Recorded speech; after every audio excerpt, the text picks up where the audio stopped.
first of all, I'd like to start out with thanking and appreciating the panel here and the Prime Minister, who was so enthusiastic yesterday that all our people just got the virus. They're all excited.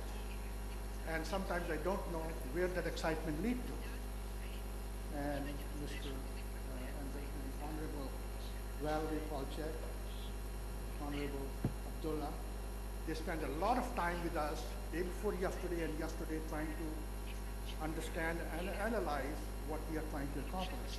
What we are trying to accomplish here is Crimea is this particular part of Ukraine is very, very interesting and it's clean. How to keep it clean. At the same time, how to produce electricity. So, our function here is to come to Crimea and look at what you call as a problem. And the problem is trash. We don't think of trash as a problem. We think of trash as a solution. Trash to us is a fuel, and I will get to it. Energy involves economics.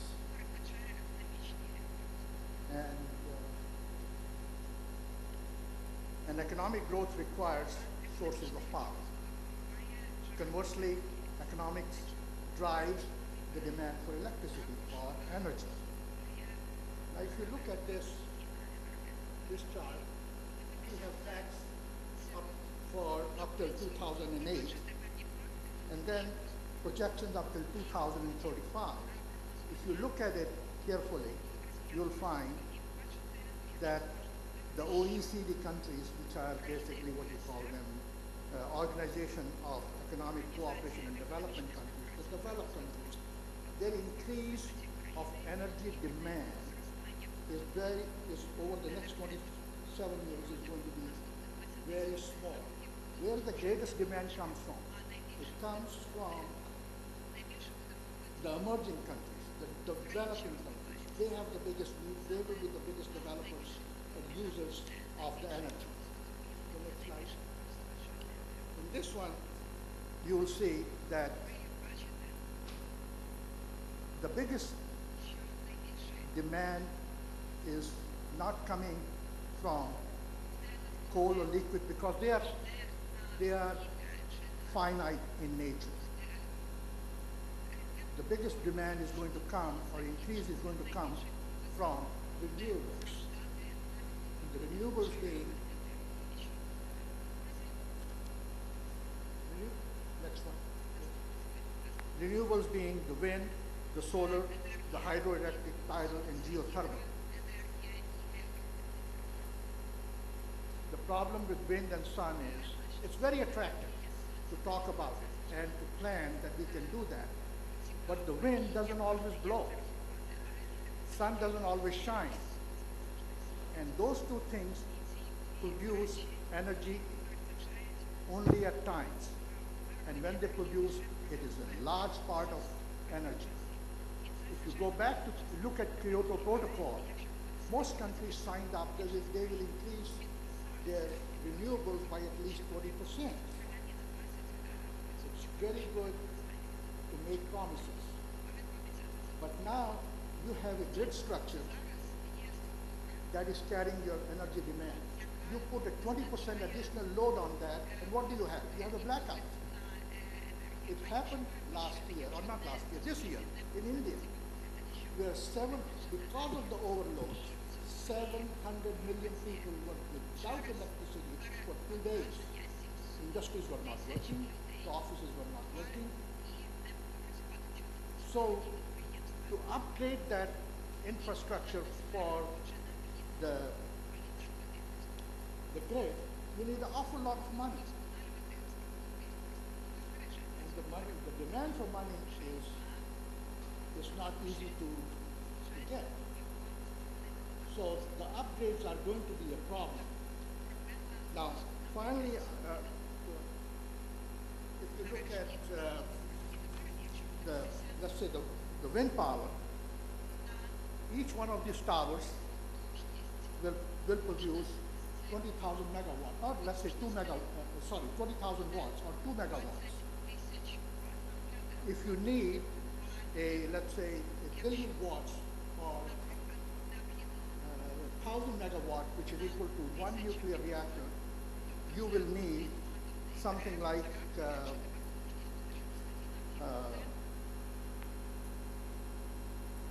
these towers are 400 feet high and they span 300 feet wide.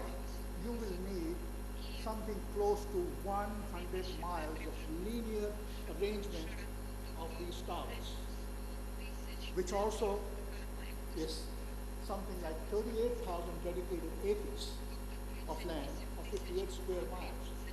Think of it, how difficult it is to do that. Next slide shows you solar farms. Now, what I have is two pictures in California. On the left-hand side, you have, not California, New Mexico, which is 300 megawatt, and it takes a land area of 1,300 hectares. On the right-hand side, you'll see a companion plant from Arizona, which is 280 megawatts and takes an area of something like 700 hectares. I heard a lot about geothermal, and I went to see the Three Gorges plant in China. In order to get the Three Gorges plant, which produced 22,500 megawatt electricity, they had to submerge underwater 1,045 square kilometers of land and valleys. More than 1.3 million people were moved out of their houses. And were given just a short time to move. They were given what, something like $800 or $900 and say, this is it, go and find another place. So if it is a small hydroelectric project, it's possible. If it's a large one, you're going to have a lot of resistance. And especially you're going to make a lot of people very unhappy. Now, I come back to where we are. Now, for several years, Sher Technologies have developed, or at least have focused on sustainable source of energy.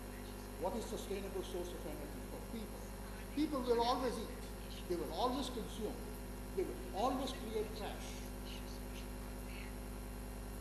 And that trash is the fuel for our plants.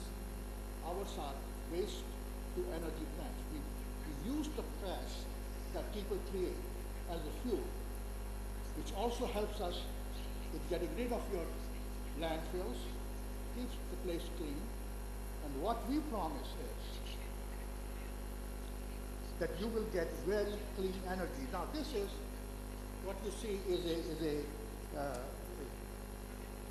snapshot of what trash is. These are appliances, newspapers, packaging material, clothing that you discard, grass clippings, food scraps, bottles, etc.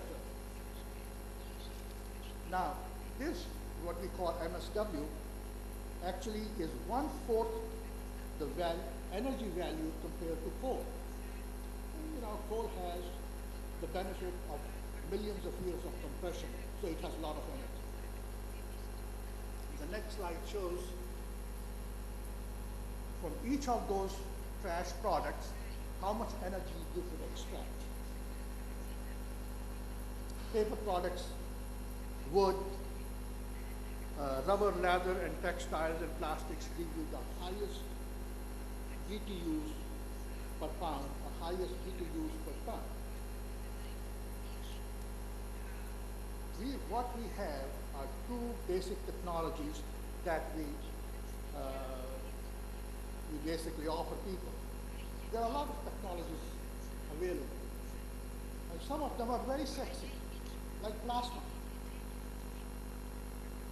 You talk to people and you say, why don't you have plasma? And my response is,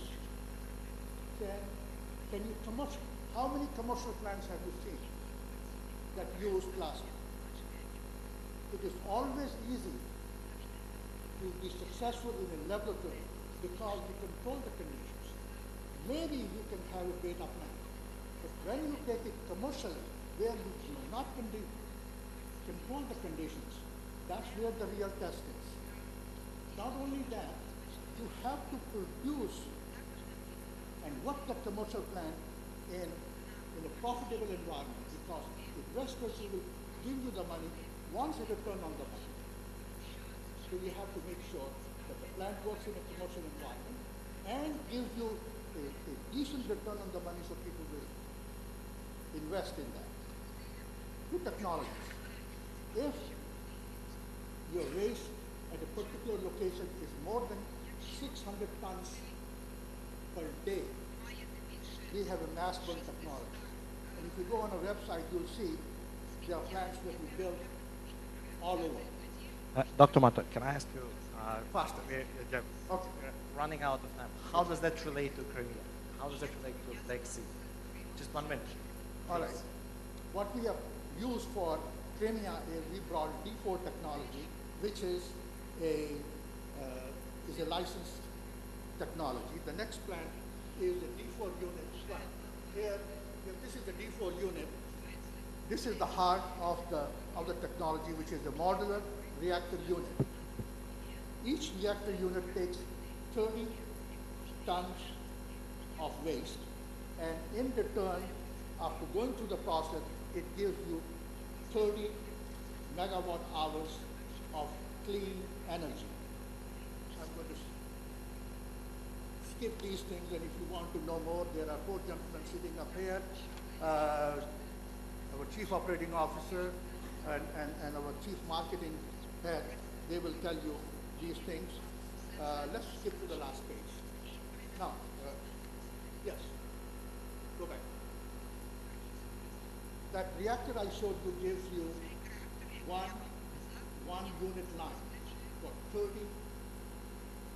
tons, delivering you 30 megawatt hours. Now, these are modular systems. If you have 300 tons, you put 10 lines in together. Again, this is a modular system, so it is very easy to work with. And the last slide.